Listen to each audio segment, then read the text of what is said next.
Assalamualaikum warahmatullahi wabarakatuh. Allah Akbar, merdeka.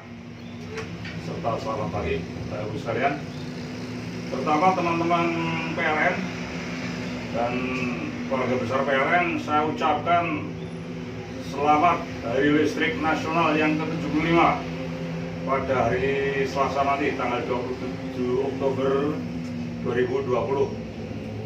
Cuman saya lihat ini warga besar PLN ini kayak tenang-tenang saja ya.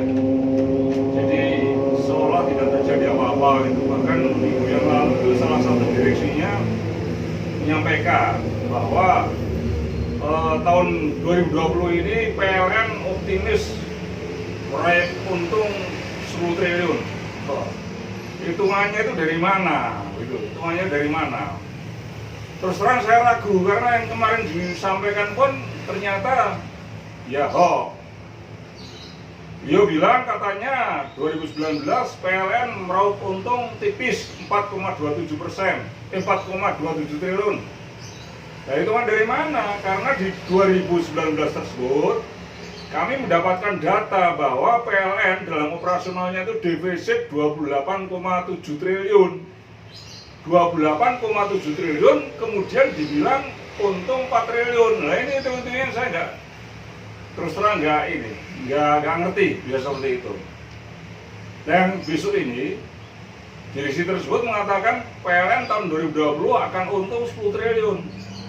Sekarang saja saya mendapatkan bocoran dari konsultan internasional operasional kelistrikan. Saya nggak ngomong operasional PLN sekarang, karena faktanya bukan PLN yang mengoperasikan. PLN hanya dipinjam namanya saja.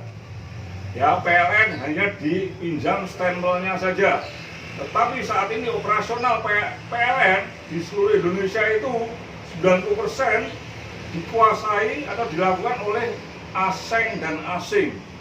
Sudah seperti itu. Dan sampai akhir September kemarin itu defisitnya sudah 83,79 triliun. Itu sampai September ini. Nah, kalau kemudian akan optimis untung 10 triliun itu hitung-hitungannya dari mana? Jadi dari peristiwa-peristiwa ini saya menangkap pesan bahwa pemerintah dan PLN itu memberikan kesan bahwa kelistrikan di Indonesia aman-aman saja, tidak ada masalah. Ya memang tidak ada masalah karena selama ini Anda tutup dengan hutang. Diperkirakan sampai 2020 nanti itu pemerintah akan menutup subsidi kelistrikan itu seluruhnya adalah 150 triliun. Padahal biasanya yang saat dikelola oleh PLN secara murni hanya 50 triliun. Nah sekarang begitu kemudian dioperasikan oleh Shenhua, Huadian, Cina Datang, Chengda, CNEC, Shanghai, Sinoma, dan sebagainya, kok jadi kemudian melejit 3 kali lipat. Dari 50 triliun subsidi tersebut menjadi 150 triliun. Nah kalau saat ini aja sudah mengaku defisit 83,79%, lah nanti sampai akhir tahun mau berapa defisitnya? Belum lagi itu defisit dari sisi operasional secara teknis, murni defisit karena beli bahan bakar, karena operasional transmisi, karena operasional retail, distribusi, itu kemudian defisitnya 83,79 triliun. Itu masih murni defisit, itu kan yang teknis.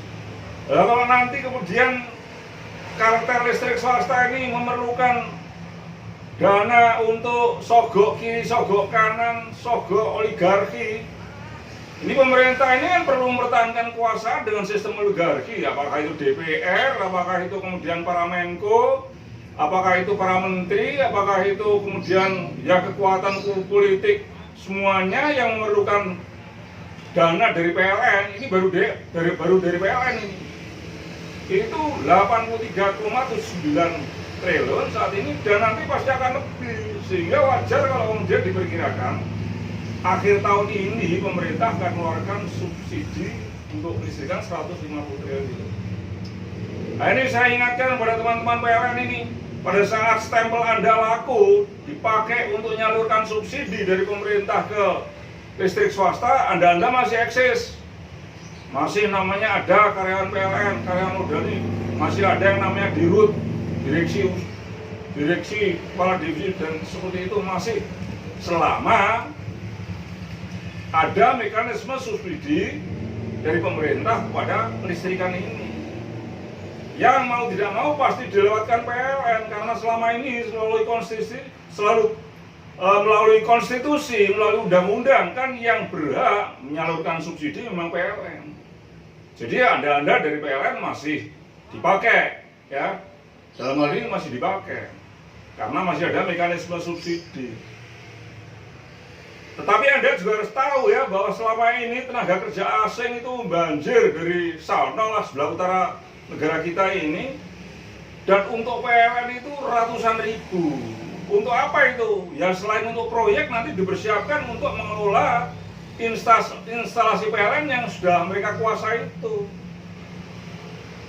Yang namanya Shenhua Yuadian itu tidak hanya pembangkit, sekarang pembangkit, transmisi disewa dari PLN, distribusi disewa dari PLN, retailnya pun oleh oknum direktur Anda PLN tahun itu sudah dijual semua ke Taipan Sembilan Naga.